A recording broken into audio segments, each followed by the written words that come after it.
So hello everyone, कैसे हैं आप सभी। लास्ट वीडियो में मैंने धर्मशास्त्र को डिस्कस किया, उसमें भी basically I discussed Manusmriti. In this video we are going to discuss about अर्थशास्त्र।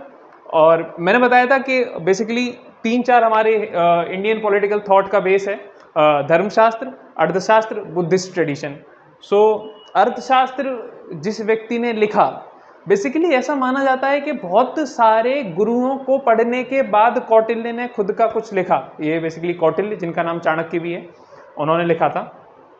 बहुत सारे गुरु जैसे कि बृहस्पति, मनु इत्यादि की थ्योरीज को पढ़ने के बाद अर्थशास्त्र लिखा कौटिल्य ने, और अपना खुद का कुछ हाउ पॉलिटिक्स शुड वर्क इस पे विचार देने चाहिए कि कैसे काम करना चाहिए। अच्छा, ये जो अर्थशास्त्र है, ये अभी 2-3 शताब्दी पहले ही, शायद से 3 शताब्दी पहले डिस्कशन में आया है। इससे पहले it is unknown to everyone. Mysore की लाइब्रेरी में, जहाँ तक मुझे ध्यान आ रहा है, ये बुक मिली एक हिस्टोरियन को, और उसके बाद इस पर डिस्कशन शुरू हुआ है। उससे पहले ऐसा माना इस बुक से पहले ऐसा माना जाता था कि भारत का राजनीतिक दर्शन में कोई खास योगदान नहीं रहा है, ऐसा अंग्रेज मानते थे। वेस्ट पूरा यही मानता था, और इंडिया में भी यही परसेप्शन था कि हमने जितनी फिलॉसफी दी है वो ह्यूमन लाइफ को देके दी है, we are not concerned about politics. But जब ये मिली अर्थशास्त्र, तो समझ आया कि किस स्तर पे भारत का राजनीतिक दर्शन था उस जमाने में। अभी आप पढ़ेंगे तो आपको समझ आएगा कि ये बुक आज तक रेलिवेंट है बहुत सारी चीज़ों के लिए, कि how king should function, how a country should function. So let's start. ठीक है, इसमें पहली चीज जो हम पढ़ने वाले हैं वो है ओरिजिन ऑफ किंगशिप।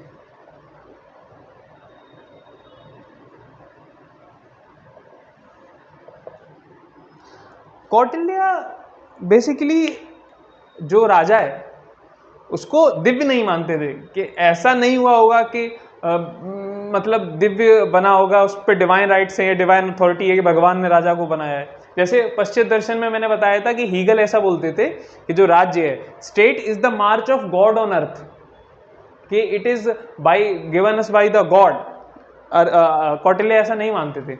उनका मानना था कि जो मत्स्य न्याय,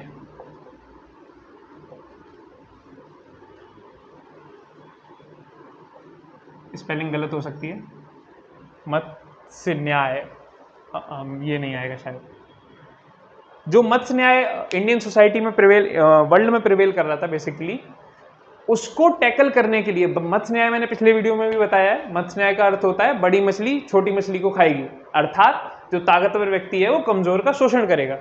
इस चीज से बचने के लिए, सोसाइटी में सोशल ऑर्डर मेंटेन करने के लिए, सेल्फ डेवलपमेंट के लिए, कलेक्टिव डेवलपमेंट के लिए लोगों ने इकट्ठा हुए होंगे और किसी एक व्यक्ति को चुना होगा जिसको राजा कहा गया होगा। और पहले राजा जैसे कि माना जाता है कि वॉज मनु।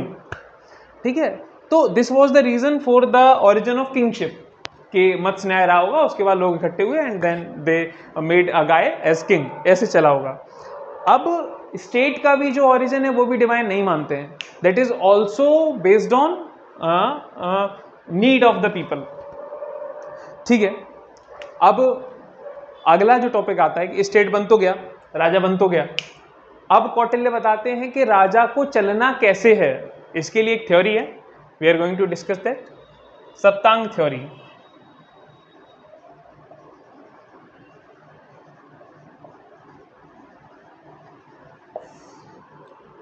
कौटिल्य कहते हैं कि एक राज्य को चलने के लिए, एक समृद्ध राज्य बनने के लिए 7 अंग होते हैं राज्य के, और 7 का विकास बहुत जरूरी है। पहले उनको लिख लेते हैं एक एक करके। First is king,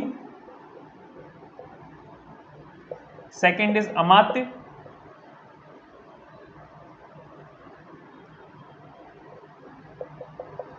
third is basically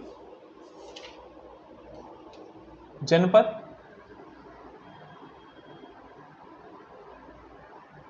fourth is Durg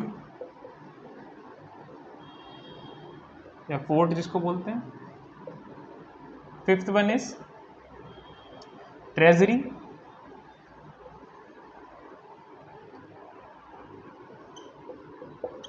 six one is danda, seventh one is mitra. ये मार्कर की इंक खत्म हो गई, मैं इसको भर के आता हूँ, एक second. So I am back, मैंने इंक इसमें भर लिया। सप्तांग थ्योरी के अकॉर्डिंग 7 अंग हैं किसी भी राज्य के, और उन 7 को कैसे चलना है, और ये 7 बराबर नहीं है। एक बात समझनी होगी, मनु ने भी 7 अंग बताए हैं किसी भी राज्य के, लेकिन मनु ने ये कहा है कि समय अनुसार कोई भी अंग की महत्वता ज़्यादा या कम हो जाती है। महाभारत में भी सेम बात कही गई है कि कभी अमात्य बहुत महत्वपूर्ण हो जाते हैं, कभी जनपद बहुत महत्वपूर्ण हो जाता है, कभी राजन बहुत महत्वपूर्ण होता है, कभी कोश बहुत महत्वपूर्ण होता है। लेकिन नहीं, कौटिल्य इस बात के अगेंस्ट है, और कौटिल्य अलग व्यू देते हैं। कहते हैं कि ये इनकी इंपॉर्टेंस जो है वो इसी ऑर्डर में है। King is the most important person. Basically ये रथ चल रहा है, जिसमें जो किंग है ना वो रथी है, और 6 ये घोड़े हैं जिनको वो गाइड कर रहा है कि कैसे चलना चाहिए। तो king is the most important person, followed by amatya, followed by janapada, followed by durg, then treasury, then danda, और देन मित्र। अब एक एक करके we are going to discuss. King मैंने बता ही दिया, हु इज द किंग, ठीक है। किंग के बारे में कौटिल्य क्या कहते हैं? किंग की क्वालिटीज बताती हैं कि कैसा होना चाहिए किंग को। बहुत सारी बातें कही जाती हैं कि जो शायद राजनीति से उतना ताल्लुक नहीं रखती हैं, जैसे किंग को सुबह उठ के म्यूजिक सुनना चाहिए, 4 घंटे ही सोना चाहिए किंग को, ऐसा कहते हैं वो कौटिल्य। और बेसिकली बहुत मतलब वाइज डिसीजन मेकिंग होनी चाहिए किंग की, और उसके बाद उसको इन सारे चीज़ों को चलाना है तो उस अनुसार कार्य करना चाहिए, हर एक डिपार्टमेंट को देखना चाहिए, वगैरह वगैरह। ये मोस्ट इंपॉर्टेंट पार्ट है किसी भी राज्य के लिए, क्योंकि ये व्यक्ति जैसा होगा उसी हिसाब से राज्य में न्याय होगा, और उसी हिसाब से सोशल ऑर्डर होगा। दूसरी इंपॉर्टेंट चीज जो आती है किंग के बाद, वो आती है अमात्य। अमात्य का अर्थ होता है मिनिस्टर। अब बहुत सारे हिस्टोरियंस के बीच में कॉन्फ्लिक्ट है इस चीज को लेके कि कौटिल्य ने जो अमात्य बताए हैं अर्थशास्त्र में, वो एक हैं या फिर बहुत सारे व्यक्ति हैं।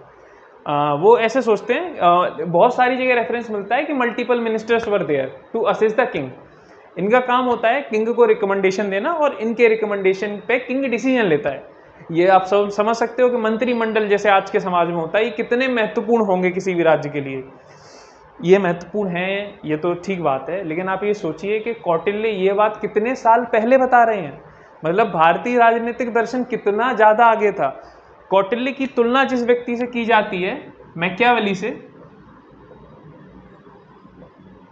पश्चिम में एक व्यक्ति हुआ मैकियावेली नाम का, उससे कौटिल्य की तुलना की जाती है। ये व्यक्ति 16वीं शताब्दी में पैदा हुआ है, और कौटिल्य ने ये किताब लिखी है 3rd BC या 4th BC, बेसिकली 4वीं शताब्दी ईसा पूर्व। मतलब ये कितना क्लोज है अभी हमारे, मतलब ऐसा कह सकते हैं मैकियावेली तो बहुत हाल में हुए हैं कौटिल्य के मुकाबले। तो उस स्तर पे भारतीय राजनीतिक दर्शन था एक जमाने में। अमात्य। अमात्य के बाद जो तीसरी इंपॉर्टेंट चीज है वो जनपद।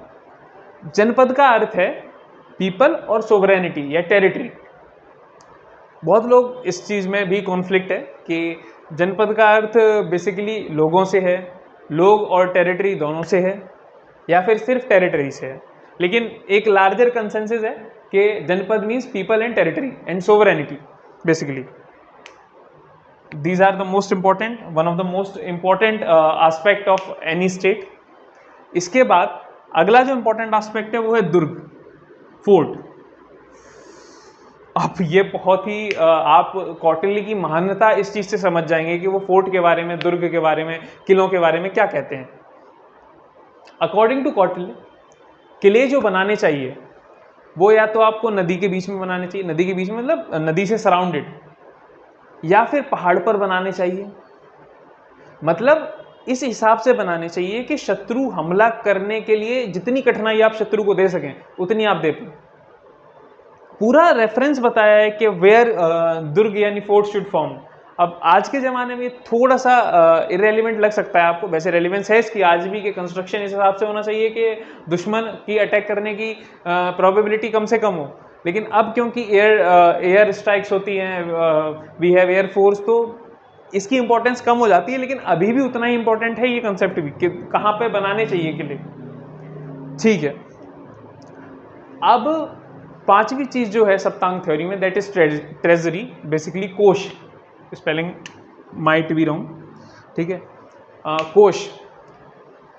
अभी तक कौटिल्य से पहले जितना भी भारत का दर्शन था उसमें अर्थ मतलब ये इकोनॉमी को बहुत ज़्यादा महत्व नहीं दिया गया था। अच्छा, एक चीज़ जो मैं बताना भूल गया, कौटिल्य ने जो बेसिकली तीन चीज़ों पे दो जोर दिया है ह्यूमन लाइफ में, दे आर धर्म, अर्थ एंड काम। सबसे जो महत्वपूर्ण बात है कौटिल्य थ्योरी की कि जो अर्थ है ये इससे भी बड़ा माना है उन्होंने और काम से भी बड़ा माना है। धर्म और काम दोनों सबऑर्डिनेट रखा है उन्होंने अर्थ के। भारतीय ट्रेडिशन में अर्थ पे किसी ने अभी तक इतना जोर नहीं दिया था। Kautilya was the first one who give importance to treasury, to economy, इसीलिए इस बुक का नाम अर्थशास्त्र है। सो उनका मानना है कि ट्रेजरी है वो हमेशा फुल रहना चाहिए, it should be full. Reason कि किंग को कभी भी बहुत सारी ज़रूरतें पड़ सकती हैं राज्य को चलाने के लिए, इसको बहुत ही देखभाल कर चलना चाहिए कि अगर ये बिगड़ा तो पूरे राज्य की व्यवस्था बिगड़ सकती है। तो this was the view on earth treasury. अब अगला आता है दंड, that is armed force. Force is important, state के लिए भी बहुत जरूरी है और स्टेट के बाहर दुश्मनों से लड़ने के लिए भी बहुत जरूरी है। पड़ोसी देशों से दुश्मन देशों से लड़ने के लिए दंड बहुत जरूरी है। हमारा जो ट्रेडिशन है ना, हिंदू ट्रेडिशन, वो बेसिकली दो वर्ड्स पे चलता है। हमारा इंडियन पॉलिटिकल थॉट, धर्म एंड दंड।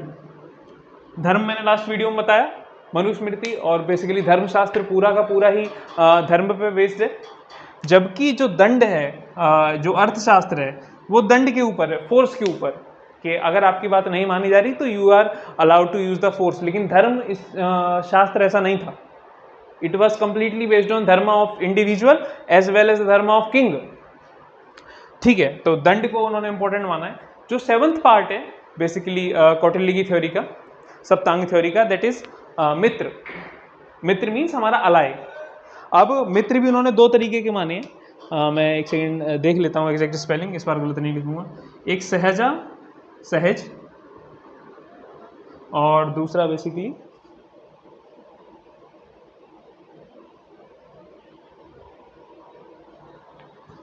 कृत्रिम, कृत्रिम। अब इनके अर्थ क्या है? सहज मतलब जो आपका नेचुरल अलाई है, यानी मेरे दादाजी या फिर जो भी किंग है उसके दादाजी पिताजी के समय से जो हमारा मित्र है, दैट इज सहज। कृत्रिम जो हमने उसको अपना फ्रेंड बनाया है because of our diplomacy. Diplomacy कैसी है आगे हम पढ़ेंगे इन लेटर पीरियड। अगला हमारा टॉपिक, जैसे हमने सप्तांग थ्योरी डिस्कस की, इसके बाद आता है मंडल थ्योरी।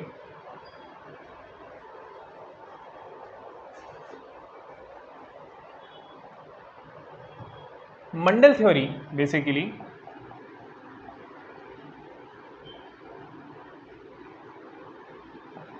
उन किंग्स के लिए जो बहुत ही एम्बिशियस किंग है, और मजे की बात यह है कि हर किंग ही एम्बिशियस होता है।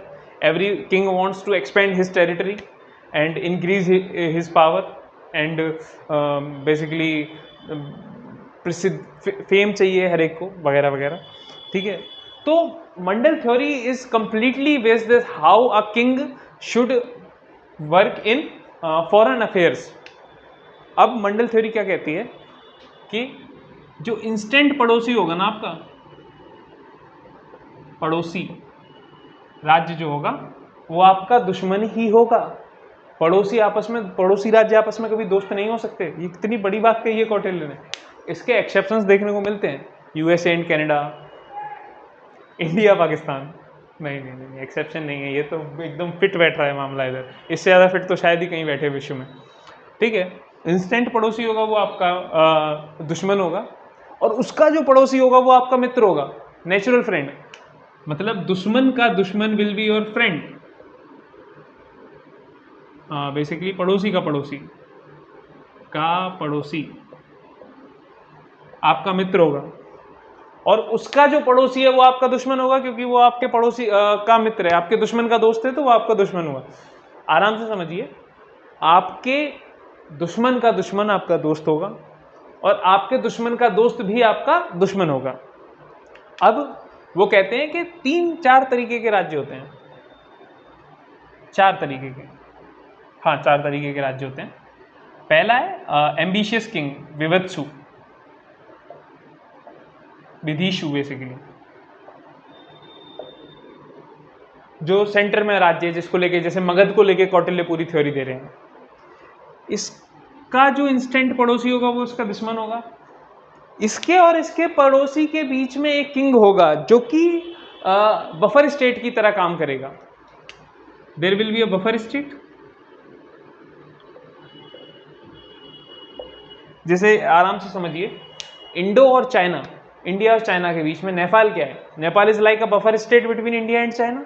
ऐसे ही एक बफर स्टेट होगा जो जब भी इन दोनों राज्यों में लड़ाई होगी, he will work as a neutraliser. वो कोशिश करेगा कि शांति हो जाए, या फिर ऐसा भी हो सकता है कि वो इन दोनों में से, जिन दोनों में लड़ाई हो रही है, उनमें से किसी एक का साथ दे दे बफर स्टेट। और कौटिल्य ने कंडीशन दी है कि जो बफर स्टेट है ना, वो तुम दोनों से ही ज्यादा ताकतवर होगा जो आपस में लड़ रहे होगे। एक और होगा, एक और राज्य होगा, दैट इज न्यूट्रल स्टेट। ये जो स्टेट है ना, ये इनसे दूर होगा। जैसे एम्बिशियस किंग पहला, दूसरा बफर स्टेट, तीसरा न्यूट्रल स्टेट, और चौथा एनिमी। जो तीसरा है ना, ये जो न्यूट्रल स्टेट है, जिसको दोनों से ही लेना देना नहीं है, ये इन तीनों से ज्यादा ताकतवर होगा। जैसे एक एग्जांपल से समझिए, जैसे कोई भी दो देश हैं जो आपस में लड़ रहे हैं, लेट्स से पाकिस्तान और इंडिया आपस में लड़ रहे हैं। तीसरा एक देश है जो न्यूट्रल है, इनसे ज़्यादा ताकतवर है, दैट इज यूएसए। और यूएसए लगभग हर केस में अपनी चौधराहट दिखाता ही है, that I am the most powerful and I will decide, I will go with cease fire. जैसे अभी हमारे जो यूएसए के प्रेसिडेंट हैं मिस्टर डोनाल्ड ट्रंप, उन्होंने इंडिया पाक में जो ऑपरेशन सिंदूर के बाद थोड़ी सी हड़प झड़प हुई, उसको लेके उन्होंने कमेंट किया, कि ट्वीट किया कि मैंने ये लड़ाई रुकवाई है। ठीक है, चलता रहता है, चौधराहट है अपनी। चौधरी साहब बीच में आए, उन्होंने कहा कि मैंने रुकवाया है। उन्होंने तो ये तक कहा कि इंडिया और पाकिस्तान की लड़ाई हजारों सालों से चली आ रही है। अब कौन बताए कि 1000 साल पहले पाकिस्तान था ही नहीं, और होगा कि नहीं ये भी नहीं पता। ठीक है, तो enemy, neutral state, buffer state और एम्बिशियस किंग। अब ये जो एलिमेंट्स है ना 4, हर एक के अपने पर्सनल 5 एलिमेंट्स हैं। जैसे जो किंग है एम्बिशियस, इसके पास अपने 5 एलिमेंट्स हैं, दैट इज जनपद या प्रजा, ठीक है, दूसरा मित्र, अलाइज, तीसरा आर्म्ड फोर्स,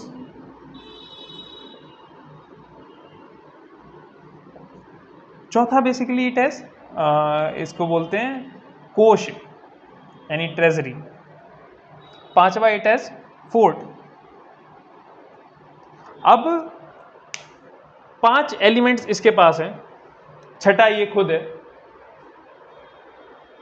1 2 3 और बेसिकली 4, 6 चौक 24, और हर एक के इंस्टेंट 3 होंगे। मतलब जो बफर स्टेट होगा उसके भी अलाइज होंगे, उसके भी क्या तो बोलते हैं दुश्मन होंगे, ठीक है, और वो दुश्मन कह रहा हूँ, दुश्मन होंगे, दुश्मनों के बीच घिरा हुआ ये भी होगा, इसके भी दुश्मन और मित्र होंगे, इसके भी दुश्मन और मित्र होंगे। सब मिला के जो टोटल एलिमेंट्स बनते हैं इंटरनेशनल डिप्लोमेसी में, दे आर 72 एलिमेंट्स।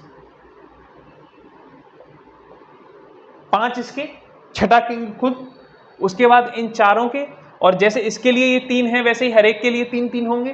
तो 4 × 6 × 3 is equals to 72।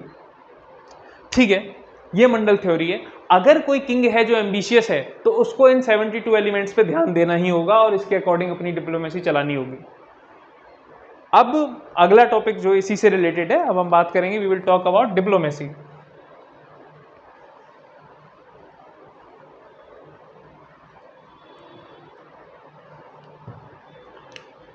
Diplomacy, diplomat, दूत जिसको बोलते हैं हिंदी में, इसका क्या रोल है अकॉर्डिंग टू कौटिल्य? जो डिप्लोमेट है, it is like the mouth piece of the king, he is the ambassador of the country, ambassador of the country. ये आज भी होता है फॉरेन डिप्लोमेसी में, इंडिया के जो IAFS होते हैं, they are ambassador of India. इसका क्या रोल है? इसका रोल है कि जो कंट्री, ये पहले तो कंट्री को रिप्रेजेंट करेगा दूसरे किंग के आगे। दूसरा इसका रोल है कि he will give the verdict in favour of the interest of country, हमेशा कंट्री के इंटरेस्ट में बात करेगा। इसका कार्य ये भी है कि जो विदेशी जो ताकतें हैं, जो दुश्मन ताकतें हैं, उनकी शक्ति का अनुमान लगाना कि how they are functioning, what are their basically weakness and what are their strengths, उनके बारे में जानना, उनके मिनिस्टर से अच्छी दोस्ती रखना जो वहाँ के अमात्य हैं, और उनसे इंफॉर्मेशन निकलवाना अलग अलग तरीके से। ये सब these are the role of diplomat. इसके बाद एक टर्म आती है बेसिकली स्पॉइनेज सिस्टम, इसी का एक पार्ट है।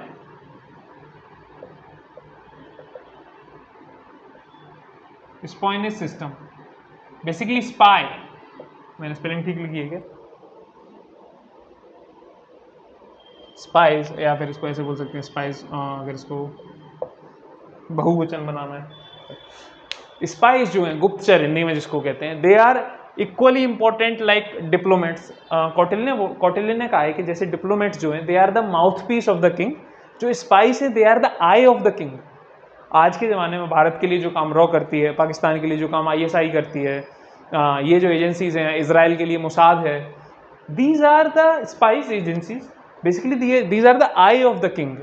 ये बताएंगे कि दूसरे राज्य में क्या चल रहा है। और king, as a king, it is your responsibility कि आपके स्पाई जितने ज़्यादा खतरनाक होंगे उतना आप इंटरनेशनल डिप्लोमेसी, उतना आप फॉरेन अफेयर्स अच्छे से रेगुलेट कर पाओगे। मैंने अभी बताया आपको कि जो 72 एलिमेंट्स हैं आपको सब पे नज़र रखनी है। वो काम आपके लिए कौन करेगा? एक काम डिप्लोमेट करेगा, आपका दूत, जो सामने से जो ओपनली करेगा ये काम। एक काम होगा स्पाइस, जो इलीगली दूसरे देशों में रहेंगे गुप्तचर बन के, और उनकी जो गुप्त बातें हैं, जो उनके सीक्रेट्स हैं, वो आपको ला के देंगे, so that you can work accordingly. अब युद्ध है, युद्ध के बारे में कौटिल्य क्या कहते हैं कि war as the last resort of diplomacy. War आपको तब लड़ना है, युद्ध आपको तब लड़ना है जब कुछ बचे ना, कि अब you have to fight the war. ये भी 3 तरीके से लड़ा जाता है। मैं एग्जैक्ट स्पेलिंग पहले लिख देता हूँ, उसके बाद we will discuss there. War 3 तरीके से लड़ा जाएगा। फर्स्ट इज कूट युद्ध,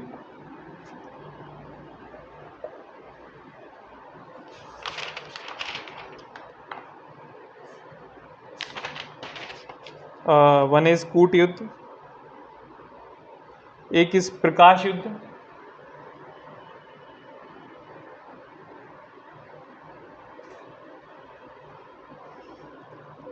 अदर इज तुस्निम युद्ध। अच्छा, अब तीनों में डिफरेंस क्या है, and how all these war, and कब ऐसे इस तरीके से लड़ना है, बेसिकली समझते हैं क्या। प्रकाश युद्ध क्या है? ओपन वॉर, सीधी सीधी लड़ाई, मतलब एथिकल लड़ाई। ध्यान रखना है इस बात का। कौटिल्य ओपन वॉर को तभी फेवर करते हैं जब आप एथिक्स को, मतलब you have to follow the ethics in the open war. ठीक है, कब लड़ना चाहिए ओपन वॉर, कब करना चाहिए? जब जो शत्रु है वो आपसे कमजोर हो और आपको इस बात का भरोसा हो कि यू विल विन, तभी आपको लड़ाई एथिकल लड़नी है। It should be on the ground, जहां दोनों सेना इकट्ठी हो, प्रॉपर जिस तरीके से वॉर होता है, you have to fight like that. ये कब लड़ना है? जब आपको पता है कि आप जीत जाओगे, आप बहुत ताकतवर हो, आपको 100% विश्वास है कि यू विल विन। दूसरा है कूट युद्ध, that you have to fight through diplomacy, कूटनीति जिसको बोलते हैं। इसमें क्या करना है?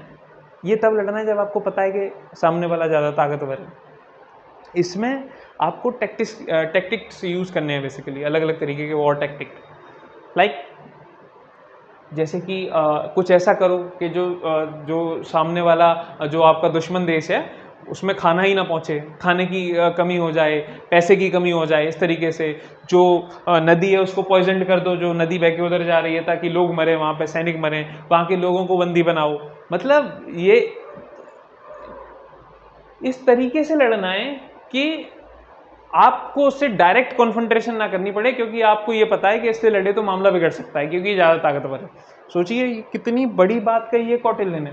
मतलब व्यक्ति 2500 साल पहले बता रहा है कि आपको किससे युद्ध करना चाहिए, और इतना सटीक बता रहा है कि ये सारी बातें आज कितनी रेलिवेंट है। कोविड-19 के बारे में बहुत सारी थ्योरीज चलती हैं। वन थ्योरी इज़ दैट कि चाइना ने जानबूझ के किया। एक ये है कि जो फार्मेसी थी वो घाटे में जा रही थी तो उन्होंने बेसिकली ये वायरस फैलवाया। लेकिन मैंने कहीं सुना था, कुछ बायोटेक इंजीनियर्स का कहना है, साइंटिस्ट का, कि इस दुनिया में 10 देश ऐसे हैं जो जब चाहें तब with the help of virus, with the help of these tactics, basically biotech का यूज़ करके किसी भी देश को तबाह कर सकते हैं पूरा का पूरा। उनमें से एक भारत भी है उन 10 देशों में से, टेंशन मत लो, ठीक है, हम भी कर सकते हैं, हम we are also at the same path, ठीक है, जिस पे और बाकी के नाम है। भारत है और चाइना भी होगा ही होगा, फिर कैसे पीछे रह सकता है हम लोग, हमसे तो थोड़ा बहुत आगे ही होगा। 19-20 का तो फर्क है ही, 19-21 का है, ठीक है। तो दिस इज कॉल्ड प्रकाश युद्ध। तीसरा है तस्नीम युद्ध। ये बेसिकली गुप्तचरों द्वारा या किंग को जब एहसास ना हो कि उसको घेरा जा सकता है, इस तरीके से लड़ा जाता है, वहाँ की जनता को उसके अगेंस्ट कर देना। These are the tactics used in तस्नीम युद्ध, ठीक है। अब ये 3 तरीके के युद्ध, you have to fight wars, basically कैसे लड़ने, ये इनका पूरा डिप्लोमेसी हो गया। इसके बाद एक थ्योरी आती है, एक नीति आती है बेसिकली।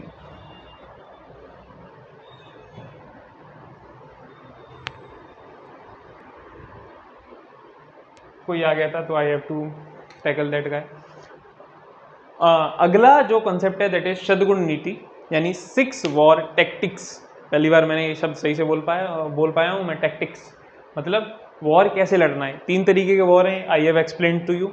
अब कैसे लड़ना चाहिए एज एम्बिशियस किंग, कैसे वॉर लड़ना चाहिए, ये प्रेफरेंस भी ऐसे ही है ये इन सारी की सारी सद्गुण नीतियों की। संधि शुड बी प्रेफर्ड ओवर विग्रह, ओवर यन, ओवर अन, ओवर समाश्रय, ओवर द्विविध भाव। संधि का अर्थ क्या है? संधि का मीन्स है ट्रिटी, इंग्लिश में ट्रिटी शब्द यूज किया जाता है। ये आपको कब करनी चाहिए और किस प्रकार करनी चाहिए? कौटिल्य कहते हैं कि संधि should be based on the self interest and self development. आपको उन्हीं बातों पे सिर्फ संधि करनी चाहिए जो आपके विकास के लिए, आपके प्रोटेक्शन के लिए, जो आपके फेवर में, आपके इंटरेस्ट के फेवर में। आजकल इंटरनेशनल रिलेशन में एक बात चलती है, there is no permanent friend and permanent enemy in the international relations. हर जगह अप्लाई होती है, पॉलिटिक्स पूरा इसी पे चलता है। तो वही कहते हैं कि जो संधि हो, it should be based on self interest, अपने ही डेवलपमेंट के अकॉर्डिंग होनी चाहिए। ऐसा नहीं होना चाहिए कि कुछ भी आर्बिटरी किसी चीज़ को सोच के यू हैव साइंड इट, ठीक है। दूसरा विग्रह, ओपन वॉर। ये कब लड़ना चाहिए मैंने आपको बता ही दिया है कि जब आपको पता है कि आप यू विल विन, आपके पास ठीक ठाक फोर्स है compare to the enemy. Third is यन, दैट इज मिलिट्री एक्सपीडिशन, कि ऐसे सिचुएशन समझो, डराना है तुम्हें सामने वाले को कि मैंने क्या किया, जैसे पड़ोसी देश है, मैंने बॉर्डर पे मिलिट्री ट्रेनिंग शुरू कर दी, बेसिकली प्रिपरेशन शुरू कर दी वॉर की, और इतनी विशाल सेना दिखा दी सामने वाले व्यक्ति को कि वो देख के ही ध्वस्त हो गया, उसका कॉन्फिडेंस गया, वो वैसे ही हथियार डाल दिए। कुछ ऐसा ही किया था इंडिया ने, इस एग्जैक्ट ऐसा तो नहीं, जब बांग्लादेश लिबरेशन जो वॉर हुआ था, बेसिकली इंडो पाक वॉर इन 1971, कि सैनिक ऊपर से, मतलब सैनिक के पुतले वगैरह कुछ ऐसा मैंने सुना है फेंकने शुरू कर दिए थे, तो उनको लगा इतनी सारी सेना है इनके पास, तो उन्होंने सरेंडर कर दिया था पाकिस्तान के 90,000 सैनिकों ने। ये सबसे बड़ा सरेंडर है दुनिया के इतिहास का, कि इतना ह्यूज अमाउंट ऑफ आर्मी है surrendered itself to other country. जब इंदिरा जी ने कहा, मैडम इंदिरा ने पाकिस्तान के साथ जब शिमला एग्रीमेंट में, कि अगर मैं आपके 70,000 सैनिक ये 90,000 सैनिक वापस ना दूँ तो वहाँ के जो नेतृत्व कर रहे थे पाकिस्तान का, उन्होंने कहा कि मत दो, ये वैसे भी किसी लायक नहीं है, लाइक दे आर कवर्ड, ये कायर हैं बहुत ज़्यादा, तो इनको हम क्यों रखें। तो फिर तो क्या ही बचता है जब किसी देश का जो हाईएस्ट पोजीशन पे जो व्यक्ति है वो ये बात कह रहा है कि हमें चाहिए ही नहीं हमारे सैनिक वापस। हम भी क्या करते हैं उनका, हम उनको खाना और उसका खर्चा और बढ़ता तो we have return them back. अब ये सही था कि गलत था, इसके ऊपर एक पूरी अलग डिबेट है, अलग अलग तरह के। लेकिन मेरा मानना है कि जो प्राइम मिनिस्टर जिस टाइम पे हुए वो अपने और कंडीशंस के हिसाब से बेस्ट डिसीजन लेते हैं। अब अभी के हिसाब से जज करना, जैसे 2 पक्ष हैं, अभी ऑपरेशन सिंदूर हुआ, मैंने इसका जिक्र पहले भी किया, कि एक पक्ष बोलता है कि अगर इंदिरा जी होती तो आज पीओके आ जाता, पता नहीं क्या क्या हो जाता। और दूसरा पक्ष बोलता है कि मोदी जी अगर तब होते इंडो पाक ये बांग्लादेश लिबरेशन वॉर में तो पता नहीं हम क्या क्या कर चुके होते, अखंड भारत बन जाता, और पता नहीं क्या क्या बोलते रहते हैं। चाहे इंदिरा जी हो चाहे मोदी जी हो, both are the slave of the conditions. ठीक है, दोनों ही कंडीशंस के हिसाब से काम करेंगे। और जो ऑपरेशन सिंदूर है ये मैक्सिमम किया जा सकता था, और जो वो लिबरेशन वॉर था उसमें जो मैक्सिमम परिणाम निकला उतना ही लाया जा सकता था, उससे ज़्यादा नहीं कर सकते थे। वरना करते वो लोग, या फिर ये भी करते। तो ये दोनों पक्षों में मत बैठिए, आप दोनों केसेस को समझिए and then you should decide कि आपको क्या करना चाहिए। ठीक है, वी हैव स्टडीड संधि, विग्रह, यन, अना को थोड़ी देर में डिस्कस करेंगे लास्ट में। उसके बाद आता है समाश्रय। पता चल जाएगा क्यों मैंने लास्ट बोला है। समाश्रय में क्या होता है कि you take shelter in some powerful kingdom. मतलब मैं छोटा किंगडम हूँ, मुझे पता है कि जो मेरा शत्रु है वो बहुत बड़ा है, तो या तो मैंने इसी से शेल्टर ले लिया, अपने हथियार गिरा दिए, या फिर मैंने किसी पावरफुल किंगडम में शेल्टर ले लिया, so that I can prepare my self, और आई नो कि अभी मैं इससे लड़ूंगा तो मैं हार जाऊंगा या फिर मेरा ही नुकसान है। इसको बोलते हैं समाश्रय, बेसिकली आश्रय लेना। अगला है द्विविध भाव। द्विविध भाव का अर्थ होता है बेसिकली डुप्लिसिटी। आपने क्या किया, आप किसी एक किंग के साथ संधि की आपने और किसी तीसरे पर अटैक कर दिया। अब वो जो किंग है वो अलग फ्रंट पे लड़ रहा है सेम दुश्मन से, एक ये जिससे आपने संधि की वो लड़ रहा है, एक आप जो इससे लड़ रहे हैं। इसको बोलते हैं डुप्लिसिटी, एक से संधि एक पे अटैक। अब इसमें क्या हुआ, इसकी जो आर्मी है basically army of the enemy that is divided into two parts, ये दो फ्रंट्स पे लड़ रही है और you have to attack now. Kautilya ये भी कहते हैं जब कोई पड़ोसी देश हो और उसका वॉर किसी और देश के साथ चल रहा हो, एक फ्रंट पे उसकी आर्मी ऑलरेडी लड़ रही हो, तो you have to attack that king, you should attack that, ताकि ये इट इज अ चांस के वो उसको आप आइसोलेट करके जीत पाओ, उसकी आर्मी को आइसोलेशन में अलग अलग पार्ट्स में डिवाइड करके यू कैन विन। तो दिस वाज बेसिकली द सद्गुण नीति ऑफ कौटिल्य। इसमें जो अगला पॉइंट आता है दैट इज यन, अन। अब ये मैं लास्ट में इसलिए समझाने की कोशिश कर रहा हूँ, आपने संधि की अपने इंटरेस्ट में, आपने युद्ध किया अपने इंटरेस्ट में, आपने आश्रय लिया अपने इंटरेस्ट में, आपने मिलिट्री एक्सपीडिशन यानी किया अपने इंटरेस्ट में, द्विविध भाव किया अपने इंटरेस्ट में। कभी कभी ऐसा तो हो सकता है, ऐसा भी हो सकता है कि आप अगर इनमें से कुछ भी करें तो आपको कुछ फायदा हो ना रहा हो बहुत ज़्यादा। मतलब अगर आप सामने वाले को हरा दें तो उसको भी नुकसान नहीं हो रहा, मतलब लड़ाई से उसको नुकसान नहीं हो रहा, आपको भी बहुत कुछ खास फायदा होने वाला है नहीं। ऐसी सिचुएशन में आपको न्यूट्रल रहना चाहिए। न्यूट्रल इज अन, जब ये 6 की 6 सिचुएशन आपको फायदा ना दे रही हो कि मुझे क्या मतलब है जब मुझे कुछ मिलने ही वाला नहीं है, किसी भी तरीके से मेरा इंटरेस्ट सेटिस्फाई नहीं होने वाला। सो दीज आर द सद्गुण नीति, कि आपको कैसे युद्ध करना चाहिए, कब युद्ध करना चाहिए, कितने प्रकार के युद्ध करने चाहिए, ये भी बताया। मंडल थ्योरी दी कि टोटल 72 एलिमेंट्स होते हैं इंटरनेशनल रिलेशंस में। उससे पहले हमने सप्तांग थ्योरी दी कि 7 हमने मतलब मैंने तो बताया है बस, कौटिल्य ने दी थी। और उससे पहले हमने सप्तांग थ्योरी दी, 7 गुण बताए, बेसिकली 7 अंग बताए कि राज्य में क्या क्या होता है। और किंग जो है वो इनका रथी है, बाकी के 6 घोड़े हैं बेसिकली, और इनकी प्रायोरिटी भी उसी ऑर्डर में है जिस ऑर्डर में मैंने लिखवाया था। तो दिस वाज अर्थशास्त्र, ये बेसिकली उनका पॉलिटिकल थिंकिंग का नज़रिया था कि कैसे how a state should work, how Kautilya think that state should work. अब जब आपने कौटिल्य को पढ़ा, मैंने पश्चिम के एक थिंकर को पढ़ाया था दैट इज मैकियावेली, उन्होंने भी बुक लिखी द प्रिंस, वो भी बहुत हद तक कौटिल्य से मिलती जुलती थी कि how the king should work. ठीक है, और बहुत सारी चीज़ें आपको सेम मिली होंगी कि the king should like friend fox और लॉयन, उसको कैसे दोस्ती रखनी है, कैसे स्टेट को बरकरार रखना है, कैसे यूनिटी इंटीग्रिटी बना के रखनी है। इस जो इन्होंने तरीके बताए हैं ना, इस थ्योरी को कहते हैं रियलिज्म, कि आपको जो काम करना है वो समाज को देखते हुए करना है, जैसी स्थिति है उसमें आप कैसे यूनिटी और इंटीग्रिटी मेंटेन करके रख सकते हैं अपने स्टेट की, अपना परमानेंट इंटरेस्ट सेटिस्फाई कर सकते हैं। This is called realism, this theory is called realism. इसके अलावा एक और थ्योरी होती है इंटरनेशनल रिलेशन में, ये तब डिस्कस करेंगे जब हम इंटरनेशनल रिलेशन पढ़ेंगे, that is idealism. Idealism basically बात करती है कि कैसा होना चाहिए, कैसे आइडल्स होने चाहिए, कैसे काम बेसिकली राइट्स को फेवर करते हुए, पीस को फेवर करते हुए लीगल इंस्टीट्यूशंस के थ्रू कैसे काम होना चाहिए। That is basically idealist theory of international relation, या उसको लिबरलिज्म भी बोलते हैं, लिबरलिस्ट थ्योरी बेसिकली। तो ये सारी थ्योरीज है इंटरनेशनल रिलेशन में। लेकिन आप कौटिल्य का वर्क देख सकते हैं कि इतने साल पहले, 2500 साल पहले तक ऐसी थ्योरी कोई व्यक्ति दे के जाता है, तो जिस देश में दी उस देश का राजनीतिक दर्शन कैसा रहा होगा, क्योंकि इन्होंने भी तो किसी को पढ़ के ये सब बनाया होगा। तो this was about Arthashastra. Next video में we are going to discuss Buddhist tradition. तब तक के लिए बाय बाय।